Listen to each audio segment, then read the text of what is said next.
अवधूत चिंतन श्री गुरुदेव दत्त श्री स्वामी समर्थ महाराज की जय। स्वामी दत्त सेवा या चॅनलवर तुम्हा सर्वांचे खूप खूप स्वागत। तुम्हा सर्वांचं आरोग्य उत्तमच राहू दे, राहिलेलं आयुष्य आरोग्यदायी जाऊ दे, तुम्हा सगळ्यांना दीर्घायुष्य मिळू दे अशी मी स्वामीचरणी प्रार्थना करते आणि माझ्या व्हिडिओला सुरुवात करते। बघा, आज आहे अधिक महिन्याची सोमवती अमावस्या आणि आज अधिक महिना समाप्त होत आहे आणि अधिक महिन्याच्या सोमवती अमावस्याला सोमवती अमावस्याला भगवान शंकर आणि माता पार्वतीसाठी अतिशय शुभ असा दिवस असतो आणि ह्या दिवशी भगवान शंकराची माता पार्वतीची जर तुम्ही जास्तीत जास्त सेवा केली, काही तुम्ही पूजा अर्चा केली, वाचन केलं, तर तुमच्या आयुष्यामधल्या ज्या काही अडचणी, आर्थिक अडचणी, नकारात्मक रखडलेली कामे असेल, पितृदोष असेल, ह्या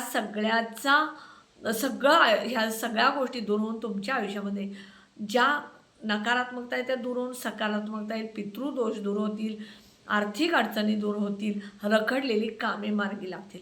मग ह्यासाठी काय करायचं बघा, तुमच्या आयुष्यात सतत आर्थिक अडचणीत खूप कष्ट करता, मेहनत करता, काम करता, पण तुमच्या आलेला पैसा टिकत नाही आहे।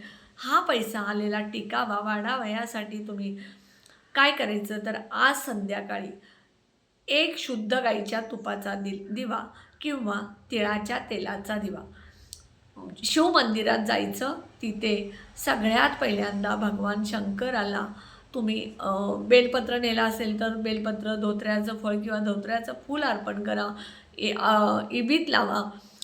त्यानंतर तुम्ही तांदूळ अखंड नेले असतील ते अर्पण करा आणि त्यानंतर तिथं एक आसन द्या, तांदळाचं किंवा फुलाचं, आणि त्यावरती दिवा लावायचा। दिवा जो आहे तो तुम्हाला परत आणायचा नाही, तिथेच ठेवायचा आहे। त्यामुळं मातीचा न्या, कणकेचा न्या किंवा स्टीलचा छोटा नेला तरी चालेल। हा दिवा काय करायचं, लावायचा आणि प्रार्थना करायची शंकर महादेवांना, पार्वतीला ज्या काय तुमच्या अडचणी आहेत त्या सांगायच्या आणि त्यांना सांगायचं आमच्या घरातली नकारात्मकता आणि ज्या काय अडचणी आहेत त्या दूर होऊ दे। ह्या शुद्ध गाईच्या तुपामुळे किंवा तिळाच्या तेलाचा दिवा लावल्यामुळे तुमची खूप दिवसाची अडकलेली कामे असतील, कोणतीही असू द्यात, ती पूर्ण होतात। त्यानंतर बघा, पिढ्यानपिढ्या तुमच्या घरामध्ये दारिद्र्य आहे, आयुष्यभर तुमच्या घरामध्ये दारिद्र्य असेल, पितृदोष लागलेले असतील, तर त्यासाठी तुम्हाला आज संध्याकाळी पिंपळाच्या झाडाखाली सुद्धा एक दिवा लावायचा आहे मोहरीच्या तेलाचा। हा मोहरीच्या तेलाचा दिवा लावत असताना सगळ्यात पहिल्यांदा तुम्ही 11 म्हणजे संध्याकाळी खरं तर पाणी घालायचं नाही, पण तुम्ही जर 6 ते 7च्या दरम्यान जर गेला तर पहिल्यांदा पिंपळाच्या झाडाला तांब्यातून पाणी न्या, थोडं कच्चं दूध, हळदी कुंकू, अखंड तांदूळ, साखर हे सगळं अर्पण करायचं आणि एक मोहरीच्या तेलाचा दिवा तिथं आसन देऊन लावायचा। प्रत्येक दिव्याखाली आसन द्यायचं, कारण जर तुम्ही आसन नाही दिला आणि दिवा लावला तो धरणी मातेला समर्पित असतो, म्हणून आसन द्यायचं। तांदूळ थोडेसे ठेवायचं, त्यावरती दिवा ठेवायचा किंवा फुलाची एखादी पाकळी ठेवायची, त्यावरती दिवा ठेवायचा किंवा एखादी छोटी डिश ठेवायची, त्यामध्ये दिवा ठेवायचा।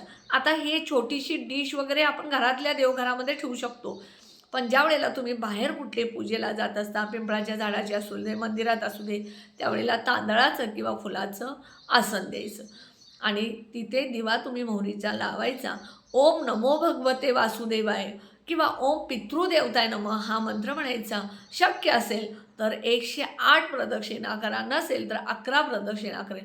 झाडाला प्रदक्षिणा घालता येत नसेल तर स्वतःभोवती 11 वेळा तुम्ही प्रदक्षिणा घालू शकता, कारण पिंपळाच्या झाडामध्ये ब्रह्मा, विष्णू, महेश त्रिदेवांचा वास, त्याचप्रमाणे पितृंचा सुद्धा वास असतो, म्हणून तुम्हाला पिंपळाच्या झाडाखाली दिवा लावायचा आहे। त्यानंतर बघा, अमावस्या आहे। अमावस्या ही तिथी माता लक्ष्मीला जशी समर्पित असते तशीच पितृंना सुद्धा समर्पित असते। मग पितृंसाठी घराच्या बाहेर दक्षिण दिशेला, दक्षिणेकडे तोंड करून एक कणकेचा दिवा लावायचा। कणिक घट्ट मळायची, कणिक मळतं गव्हाचं पीठ घ्यायचं, त्यामध्ये चिमूटभर हळद टाकायची आणि घट्ट कणिक मळायचं, मीठ अजिबात टाकायचं नाही। कणिक मळायची, त्याचा दिवा बनवायचा, त्या दिव्यामध्ये मोहरीचं तेल घाला, साधं तेल घाला किंवा तिळाचं तेल घाला आणि हा दिवा दक्षिण दिशेला तोंड करून 2 वातीची 1 वात करून हा दिवा लावायचा। दिव्याखाली आसन ठेवायचं, मी प्रत्येक वेळी सांगते दिव्याखाली आसन ठेवा आणि दिवा प्रज्वलित करायचा आणि पितृंना नमस्कार करायचा. पितृंना सांगायचं, तुम्ही आम्हाला सदैव आशीर्वाद द्या, तुमची सतत आम्हाला आठवण आहे, आमच्या परीनं आम्हाला शक्य होईल तेवढं तुमच्या नावाने आम्ही दानधर्म म्हणा किंवा काही करू. ह्यामुळं काय होतं, पितृंना दिवा लावल्यामुळं पितृंच्या मार्गामध्ये गती येते आणि पितृमुक्ती होते. त्यानंतर बघा, संध्याकाळी घरामध्ये भीमसेन कापूर, लवंग, तमालपत्र हे सगळं एका कापराच्या भांड्यामध्ये टाकायचं आणि हे सगळं प्रज्वलित करायचं आणि त्याचा संपूर्ण धूर तुम्ही तुमच्या घरामध्ये फिरवायचा. यामुळे तुमच्या घरातली नकारात्मक दूर होते, अलक्ष्मी दूर होते आणि सकारात्मकता आणि लक्ष्मी प्राप्ती होते.